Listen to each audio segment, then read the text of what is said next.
The New York Mets are finally calling up top prospect Ronny Mauricio, and DJ Stewart had himself a monster game. A ton to discuss on today's edition of Locked On Mets. You are Locked On Mets, your daily New York Mets podcast. Part of the Locked On Podcast Network, your team every day.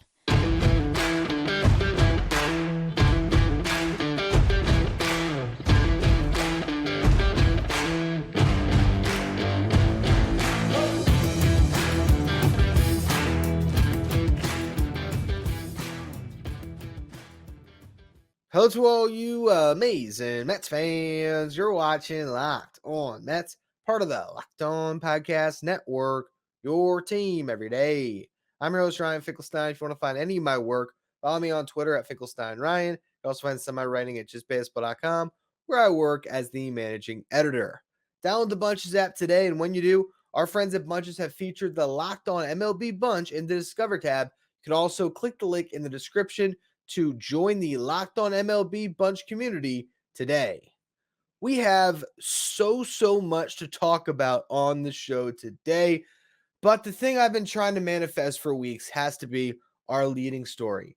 It happened after a thrilling game and an absolute show that DJ Stewart put on, but we get all the reports that trickled in after the game that the New York Mets are in fact finally coming to their senses. They're waiting until September call-ups, but they will promote Ronnie Mauricio. He will be with the team on Friday night.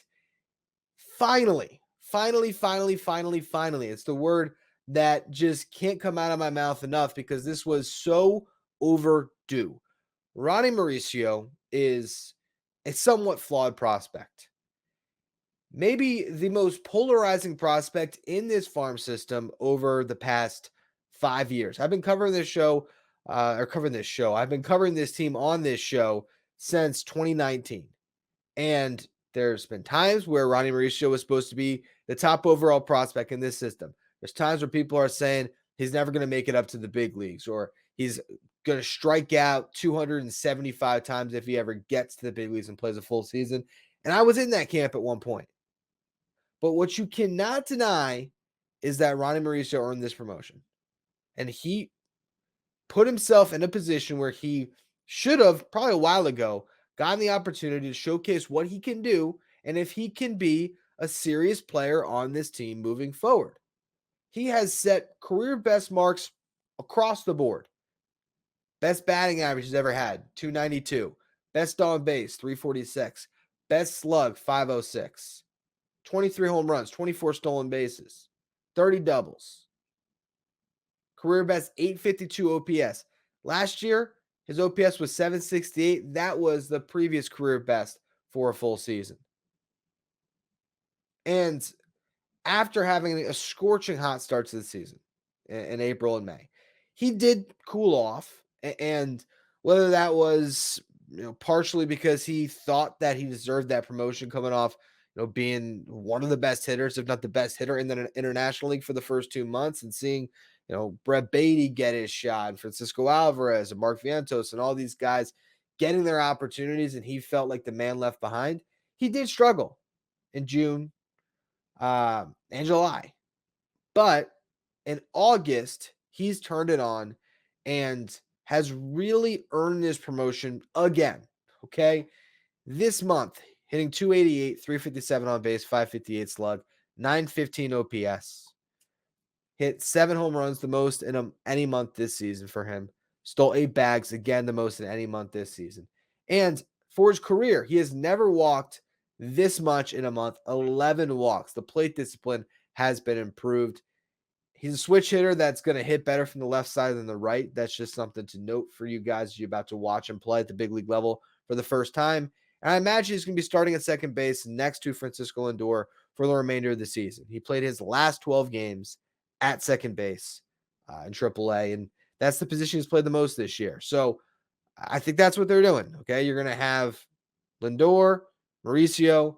There's a chance they call Brett Beatty back up. I imagine they might, avoid that and try to hang on to the extra year of service time. So then they're going to cycle in Jonathan Arauz and Danny Mendick, and who knows if Louis Guillorme comes back at some point. And hey, maybe they even give Carlos Cortez a shot and throw him at third base. I don't know, but I'll tell you up the middle, from here on out, it should be Mauricio Lindor. And at least it gives you something. It gives you a taste. It gives you a little bit to see what he could be moving forward. Does it mean he's going to earn the starting second base job for opening day next year? No. But if he can show himself to be a pretty solid player for a month here, well, he's got a chance to, or at least a better chance to win a job at spring training next year. I wish they did it sooner. I think when you see what DJ Stewart has been able to do, getting playing time in August to solidify his potential place next year, which we'll get to a little bit more in the next segment, you wonder what Mauricio could have done this month. He had a great month at AAA. Could that have been up with the big league club? We'll never know, but the Mets felt like it was best to keep him down there for whatever reason. And we'll see if they have developed him properly and you get the best version of Ronnie Mauricio. He's still a prospect that has his flaws with the questions about the swing decisions that could be exposed at the big league level. But the only way you're going to know is if you throw him into the fire. And I am just thrilled the Mets have finally come to their senses and got him up here. And now we'll get a nice little bit of run with Ronnie Mauricio being, I guess, the thing people are going to be most excited to watch down the stretch. That is, of course, unless you've seen DJ Stewart play baseball lately, second coming of Babe Ruth, Daniel Murphy in 2015, potentially, like that type of a breakout. Remember what Daniel Murphy did? He started hitting home runs down the stretch, and in 2016, he was an MVP finalist for the Nationals. The hope would be that DJ Stewart sticks around. That's a ridiculous comp. Okay, I'm exaggerating for those of you who don't know, but I do love this guy, and I want to talk about his outstanding game that we got to see on Wednesday night. Before we do, though, today's episode is brought to you by Bunches. Bunches is a new app built just for sports fans where you can chat in real time. Click the link in the show description to join the app or go to the Apple App Store and download Bunches now. Telling you, you're going to love the conversation you can find with other Locked On sports fans. Bunches is the place where sports fans can chat. Locked On MLB's group chat is on Bunches. You can go there now and connect with other baseball fans, chat your favorite team, and keep up with the latest MLB news. Download the Bunches app today, and when you do, our friends at Bunches have featured the Locked On MLB Bunch in the Discover tab. You can also click the link in the description to join the Locked On MLB Bunch community today. Ronnie Mauricio makes his MLB debut against the Seattle Mariners at 7:10 Eastern Time on Friday night. Catch every pitch from the Mets hometown broadcast with SiriusXM on the SXM app. Just search Mets. DJ Stewart. Talk about I'd say coming out party, but that's been his entire month. This guy is as hot as any hitter has been this season. And he's so hot that you're almost thinking, okay, 2 weeks ago, I said that DJ Stewart is playing himself into a role in the 2024 Mets. Now I'm like, he's playing himself into a starting role. And I say, okay, I'm getting ahead of myself. But people said that to me 2 weeks ago about him just being a fourth outfielder. And he's proven that he should get that opportunity without a doubt to remain with the Mets. And honestly, the way he's playing, show me in this organization a better option to start on opening day if the Mets weren't to add anybody else. And obviously the preference would be that they add an outfielder. But let's just say you had to pick 3 outfielders in this entire organization right now. Brandon Nimmo, Starling Marte, because we saw what he could do in 2022 and the contract. I have to mention it. There's nothing funnier than Starling Marte getting engaged, and congratulations to him and his fiance. But the picture that they send out with his fiance sitting on his lap as he nurses a groin injury, it is comedy. And I have to mention, I'm sorry, but hey, do you, Starling? Hopefully next year he's back to being the guy he was in 2022. Outside of those 2 guys, though, name me another outfielder you'd put into that opening day lineup right now in this organization over DJ Stewart. It in some ways speaks to the lack of depth that the Mets have, but it also speaks to what this guy's done. And if he stays this hot, okay, staying this hot is tough because in August, what he's done now, let me get these splits. After this game where he hits 2 home runs, he's working on a 303 batting average, 378 on base, a 727 slug, a 1.105 OPS, 8 home runs, 7 of them in his last 42 plate appearances, 16 runs batted in, 4 doubles. I mean, he is just on an absolute scorcher. So I don't expect him to necessarily continue that stretch, but he had 16 home runs in 51 games in AAA. He's got 9 with the big league club. Let's just say he hits 6 more this year and he has 15, and all of a sudden he gets over 30 home runs on the season, and he plays in, how many games does he have now with the Mets? It's 36 games. So yeah, he might, or he will, I guess, if he's healthy down the stretch, get, a little over 100 games. But Duke could have a 30 home run season in like 115 games. I mean, that is ridiculous what he's been able to do with the power. And then in this game, I mean, he hits a home run in the second inning, goes back to back with Daniel Vogelback. Brandon Nimmo has an RBI double in that inning as well. The Mets staked Denny Reyes to a 3-0 lead, and Denny Reyes, out of nowhere, pitched a gem, 5 1/3, gives up 2 runs, was just solid. They get him out of there in the 6th, and they hand the ball off to Sean Reed Foley, who only ends up getting 2 outs, and he throws 35 pitches and he walks 3. And then they go to Trevor Gott, who gets through the 7th inning, and then Brooks Raley goes out there, and suddenly Raley can't pitch, doesn't get an out, gives up 2 hits, 3 earned runs, a walk. Adam Ottavino comes. I mean, it was just a comedy down the stretch with the Mets bullpen. And I think Gary said it was like 120 some odd pitches by the Mets bullpen in this game when they actually got over 5 innings from their starter. So that's nuts. But the Mets end up sitting in a 5-3 hole going into the bottom of the 8th inning. You think, okay, they're just going to lose and they're going to get swept and whatever. It doesn't matter. All right, moving on to other things. And then DJ Stewart comes up with Pete Alonso on. And first pitch hunting, doesn't waste any time, sees 94 miles per hour, and it's up. It's actually a little more in the outer half, but still a little bit center cut. Way too much plate. And the dude hits it 105 miles per hour and just yanks another homer. 2 home runs in the game and ties it up. And then he says, you know what?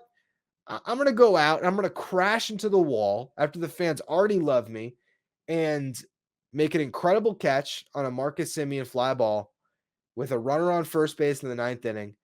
And I'm going to make that play and keep the Mets in the game. Bottom of the 9th, the Mets do nothing. It gets to extra innings. And man, how Jeff Brigham escaped that is a miracle. The guy was absolutely taxed, they had thrown 40 pitches in this one, gives up a base hit, walks a batter, gets a gift of a line out. I mean, Jonah Heim hits one on a rope, but it's right to Francisco Lindor with the bases loaded. Because of course there's the ghost runner that starts the inning. So the walk, then you had the hit, then the walk, that loads the bases. Line out. All right, 1 out, bases loaded.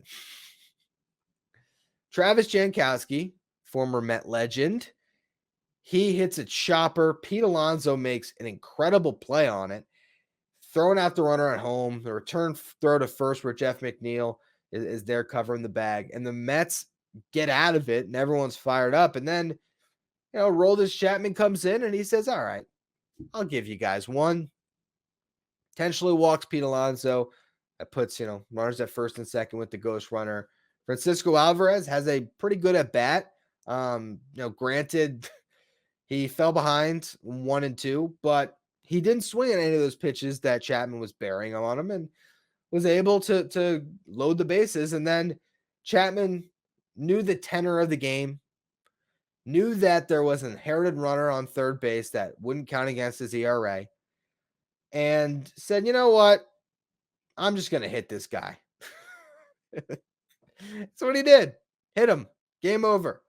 And the Mets get the walk-off for DJ Stewart there. DJ Stewart walks it off for the Mets with the Good old-fashioned walk-off hit by pitch. What a game, though, for Stewart, and what a month. I mean, this guy's just been awesome, and it's, gratifying to see any good story come out of what's just been a brutal, brutal second half of this season, and particularly the month of August coming out of the deadline. As much as the Mets made the right decision for their franchise, doesn't make it feel any better to sit down every night and watch this team. But DJ Stewart has given you something to be excited about. Now with Ronnie Mauricio, get a little something else. And tomorrow's show is going to be about what's left to learn for the 2024 Mets in September. What can the Mets squeeze out of that final month? But this was a great game. It was a lot of fun. And when you then couple it with the promotion news, I think this is one of the few days lately where Mets fans can wake up and kind of be happy. And that's pretty awesome.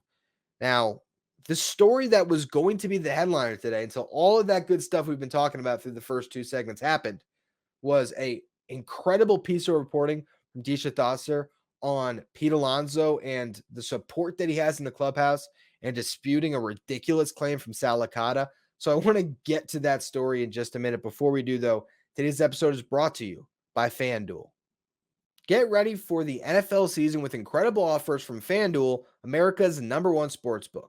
Right now, new customers can bet $5 and get $200 in bonus bets guaranteed. Plus, all customers who bet $5 will get $100 off NFL Sunday Ticket from YouTube and YouTube TV. Now is the best time to join FanDuel. The app is easy to use, and you can be on everything from spreads to player props and more. So visit FanDuel.com/lockedon and kick off the NFL season with an offer that you won't want to miss. FanDuel, official partner of the NFL. The New York Mets play the Seattle Mariners at 7:10 Eastern Time Friday night. Catch every pitch of the Mets hometown broadcast with SiriusXM on the SXM app. Just search Mets. Now, again, this was going to be the leading topic on the show today. Mauricio getting called up, DJ Stewart being insane, had to take precedent, but I didn't want to let this story sort of slip through the cracks. And I'm going to put a link to the article in the show description today because Deesha Thosar did an amazing job with the reporting here. She's been on the Mets beat since, I believe, 2019. I know I started covering the team on Locked On Mets in 2019, and she has been, doing stuff covering the team since then for sure. And she clearly has a relationship with Pete Alonso. That's why she gets this story, but it's well sourced. It is well written, and it disperses any notion that Pete Alonso is toxic, which is obvious to anyone who's spent any time just watching, even from afar, as Pete Alonso's career has unfolded in the bright lights of New York under much scrutiny. How could anyone believe that this guy is some type of a clubhouse cancer? Yet Sal Licata, who I affectionately call a gas bag, he gets on the radio and says that there's a toxic clubhouse in New York and Alonso might have to go.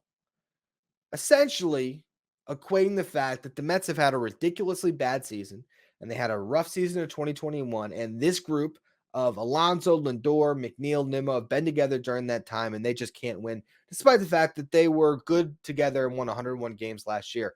Not mentioning the fact that the pitching was a disaster for much of the season, the bullpen awful, and the guys who have struggled, it's not Pete Alonso or Francisco Lindor, it's Jeff McNeil and Starling Marte and Daniel Vogelback. Those were the guys that hurt them that season. And at times, the clubhouse thing is always a product of the field, man. If a team wins 101 games, they have a great clubhouse. If they lose 100 games, they have a horrible clubhouse. That's how it's going to be perceived regardless. But to pinpoint Pete Alonso, he's the one guy you can't write stories or spend radio segments talking. He's the one guy you can, write stories and spend radio segments talking about right now, because he's the one guy there's some uncertainty with. You either have prospects, you have guys that are out the door after this season. Most of them were traded. And then you have Alonso, a big figure who is heading into his final year before free agency. And so people will say some stupid stuff like he's toxic. And what Deesha does here is she gets people on record to completely dispute that notion. She has Eric Chavez, the Mets bench coach, saying that story is BS. She has Alonso, speaking about his situation with the front office and how he understands the business, saying basically everything right. What Deesha is trying to articulate in this article is that if there is a split between the Mets and Alonso, it comes down to one thing, and it's the obvious thing: money. Does Steve Cohen want to pay Pete Alonso to be the highest paid first baseman in baseball? And is that the bar that Alonso is committed to reach? And there's got to be probably some blending in the middle, as Deesha discusses in this article. But the notion that he's been any problem or anything less than a complete and total professional in that clubhouse, and he's not just, as Deesha calls him, was it a baseball-assessed goofball? I'm paraphrasing, but it was something along those terms. A guy that she has watched behind closed doors, or I guess when media is allowed to watch in the clubhouse for whatever it is now, 5 seasons. Maybe you take out 2020 because of COVID, but you get the point. And she says, it'd be shocking if there was a complete tonal shift in who the guy is when media isn't allowed in there. It's just a ridiculous notion. She's got, the Max Scherzer comments from when he came into town. He was, he was just in town with the Rangers. But from the beginning of the series where he was talking about there wasn't any toxic clubhouse at all. There's a quote here: another current Met adamantly dismissed the claim while singling out Alonso and Brandon Nimmo as the best players he's ever been around. We can speculate who that anonymous Met could be, why they didn't put their name on record. You don't know. Is that someone like Jeff McNeil who's been with him the whole time? Is it a guy that's on his way out the door? Or whatever it may be, it still shows that Alonso and Nimmo are guys who have assumed leadership positions in that clubhouse. And you have Lindor as well talking about Alonso in this. So there's plenty of people who are coming to bat for Pete here. And then there's even this note that did get circulated and people really made a story about it, how there's players who are planning to reiterate Alonso's importance to the team moving forward to Steve Cohen directly. Now, there's 2 players who are on a, meets with the owner standing in this organization right now. It's the guys that have a long-term commitment. It's Lindor and Nimmo. But they match against the 2 of them. And maybe Jeff McNeil, but with the level of contract that he has, I can't imagine he's the guy that's knocking on Steve Cohen's door. Also the personality. But Nimmo and Lindor, who had big conversations about future of the franchise, direction, and made 9-figure massive decisions to remain with the Mets. They're on a basis where they can talk to Steve and say, we love Pete. Pete's got to stay. Get a deal done. How much that'll sway Steve Cohen, who knows? He has proven more recently when you let Jacob deGrom walk, as Deesha notes in the article, and trading Max Scherzer, who he had built a relationship with, and Justin Verlander, that he's trying to be a little less emotional with his decisions. But Pete Alonso is a player that cannot be replaced. And he is nothing but a model citizen and an amazing guy to have in the community. He does everything you would want from the face of your franchise. And I don't think, and I think no one in that clubhouse thinks he's been the problem this year. So we'll see. I think there's been so much smoke around this that maybe these 2 sides meet this offseason and they say, look, Steve's side of it for the Mets organization says, Pete, we love you. Are you willing to sign a contract now, or are you committed to go to free agency? Or speaking with Pete and his representation, the representation says, you know what? Pete wants to be a Met. That's all he's ever wanted. We just want fair market value. And they hash it out and they come to terms on something. I really think that can. And the crazy thing is, as much as there's been all this uncertainty, the more that all this stuff happens, the more I think it sort of pushes these two sides together more. And that's what I took from what Deesha wrote here, that Pete's got a lot more fans in this organization than detractors. And I still lean more towards an extension happens, certainly more towards that than a trade. Um, but I think either an extension happens or this thing plays out till he gets to free agency. And then you never know what could unfold because that's over a year away. Anyway, that's going to be all for today's edition of Locked On Mets. Tomorrow's show, again, for all you everydayers, I'm going to be breaking down what's left to watch down the stretch this year and what we can learn about the Mets heading into 2024. There's also going to be some resolution on the waiver stuff, so that'll be exciting to break down. Whether Carlos Carrasco is still a Met or not, if the Mets make a claim on anyone. It'll be a fun show, so make sure you follow, rate, and review wherever you get your podcasts. Follow me on Twitter at Finkelstein Ryan and follow the show at Locked On Mets. Thank you for making Locked On Mets your first listen every day. If you want to catch how you pitch the Mets hometown broadcast this weekend, you can do so. SiriusXM on the SXM app. Just search Mets.